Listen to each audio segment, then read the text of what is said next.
आज भारतीय जनता पार्टी का एक प्रतिनिधिमंडल चुनाव आयोग से मिला, जिसमें कि मुख्य चुनाव आयुक्त और दोनों चुनाव आयुक्त मौजूद थे। इस प्रतिनिधिमंडल में मेरे अलावा पार्टी के महासचिव श्री अरुण सिंह जी, पार्टी के वरिष्ठ नेता श्री चंदन मित्रा जी, पार्टी के वरिष्ठ नेता और प्रवक्ता डॉक्टर श्री सिद्धार्थनाथ सिंह जी, पार्टी के वरिष्ठ नेता और प्रवक्ता श्री संबित पात्रा जी मौजूद थे। पार्टी ने 3 महत्वपूर्ण मुद्दों पर चुनाव आयोग से बातचीत की और चुनाव आयोग से कार्रवाई की मांग की है। पहला महत्वपूर्ण मुद्दा, जो कि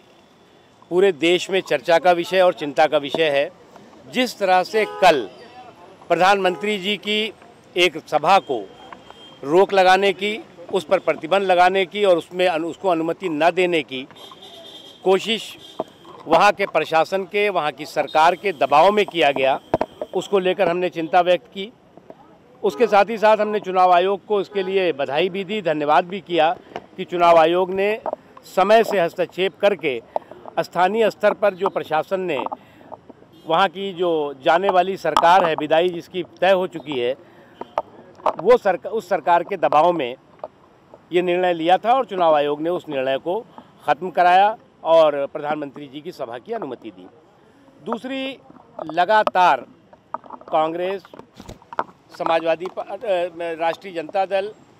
और जेडीयू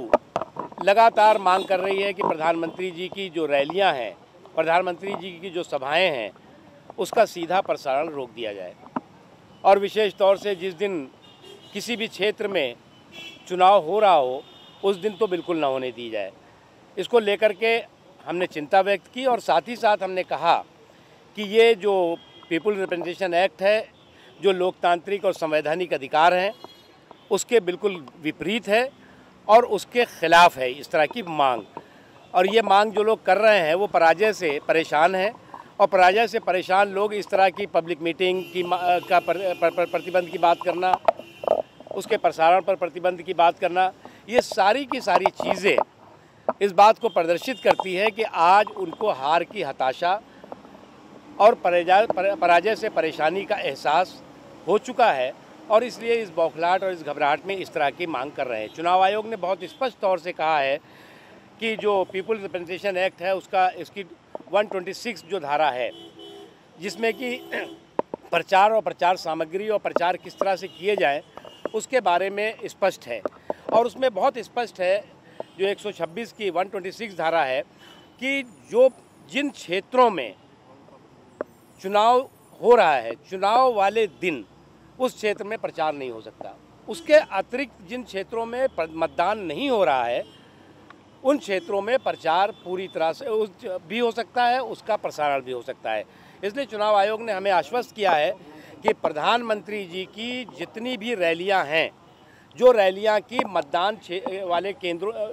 वाले क्षेत्रों से बाहर हो रही हैं, उनके सीधे प्रसारण पर किसी तरह की कोई रोक नहीं लगाई जाएगी और उन्हें प्रसारण करने की अनुमति पूरी तरह से रहेगी। इसमें चुनाव आयोग का बहुत स्पष्ट और साफ तौर से मत हो गया है। एक मज़ेदार बात है, जो अपने आप को जेपी का चेला कहते हैं, वो करप्शन और कुशासन का मेला बन गए हैं। जो लोग आज तक अपने आप को जेपी का चेला कहते रहे हैं, वो आज करप्शन और कुशासन के मेले में पूरी तरह से दिखाई पड़ रहे हैं, परिवर्तित हो चुके हैं। कल आपने देखा होगा कि उन सरकार के मंत्री, बिहार सरकार के, और जो गठबंधन है उसके नेता जिस बेशर्मी के साथ और जिस तरह से उगाही कर रहे थे, पैसे की लेन देन कर रहे थे, वो कई तरह के प्रश्न और कई तरह के सवालिया निशान खड़े करता है। स्पष्ट रूप से खड़ी करता है कि ये उगाही उनकी अपने शीर्ष नेताओं के लिए थी। चुनाव में भ्रष्टाचार को जिस तरह से खुल करके जो लोग सुशासन की बात करते हैं, वो करप्शन में किस तरह से सर से पैर तक डूबे हुए हैं, ये जो कल का घटना हुई है वो इसका एक छोटा सा प्रमाण है। इस तरह की घटनाएं और इस तरह का उगाही का काम सरकार और प्रशासन के कुछ लोगों के सहयोग से उनके संरक्षण में खुले तौर से हो रहा है। हमने मांग की है कि चुनाव आयोग इस पर कड़े से कड़ी और सीधी कार्रवाई करे। चुनाव आयोग सीबीआई को रिकमेंड करे कि वो इसकी जांच तत्काल करे और जो भी दोषी हो, चाहे वो जो लोग कैमरे के सामने आए हैं वो, या वो लोग जो लोग कि इस पर्दे के पीछे हैं और शीर्ष पर बैठे हुए हैं, उनके लिए उगाही हो रही थी। क्योंकि ये ज़रूरी नहीं है कि हो सकता है सुपारी किसी की हो, सरौता किसी का हो, तो इसलिए जो है वो इस सुपारी का भी के ख़िलाफ़ भी कार्रवाई होनी चाहिए और सरौते के ख़िलाफ़ भी कार्रवाई होनी चाहिए। इसलिए हमने जो है बहुत स्पष्ट तरीके से, बहुत साफ तरीके से मांग की है और चुनाव आयोग ने बहुत सकारात्मक तरीके से हमें आश्वस्त किया है कि वो इस तरह के काले धन का, इस तरह से जो जनधन का दुरुपयोग और बाहुबल का दुरुपयोग हो रहा है, उस पर वो कड़ी नज़र रखे हुए हैं। हमने ये मांग की है कि जो अभी जो होने वाले 4 और फेजेज़ हैं, उसके लिए स्पेशल ऑब्जर्वर उन क्षेत्रों में, जिन क्षेत्रों में जो संवेदनशील क्षेत्र हैं, वहाँ पर जो है वो व्यापक सुरक्षा बल लगाए जाए ताकि निष्पक्ष माहौल में, भयमुक्त माहौल में और भ्रष्टाचार मुक्त माहौल में चुनाव संपन्न हो सके। एक बात बहुत साफ है कि भारतीय जनता पार्टी और भारतीय जनता पार्टी के प्रति लोगों का विश्वास, प्रधानमंत्री श्री नरेंद्र मोदी जी के प्रति लोगों का समर्पण और लोगों का प्यार, जो ये करप्शन और कुशासन का कुनबा है, जिसे हम निकाला गठबंधन कहते हैं, नीतीश कुमार, कांग्रेस पार्टी और लालू प्रसाद जी, ये जो निकाला गठबंधन है, इसका इस चुनाव में जो है बिहार की राजनीति से निकाला होने वाला है और इसलिए उनमें हताशा और निराशा है और इसलिए वो इस तरह के अनर्गल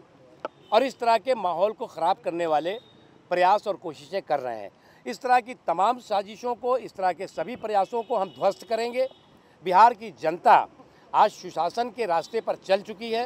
करप्शन और कुशासन के कुनबे के खात्मे का संकल्प ले चुकी है। ये बात बहुत साफ है और इस बात का संदेश बिहार की जनता ने उन लोगों को भी दे दिया है जो करप्शन और कुशासन के किंग बन करके इस चुनाव के मैदान में हैं। धन्यवाद।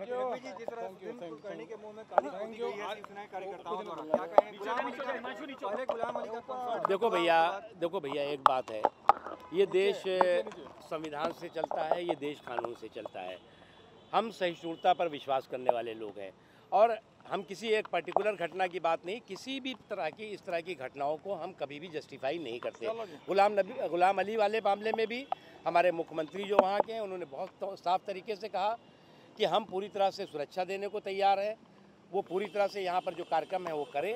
लेकिन उनके आयोजकों ने मना कर दिया। धन्यवाद।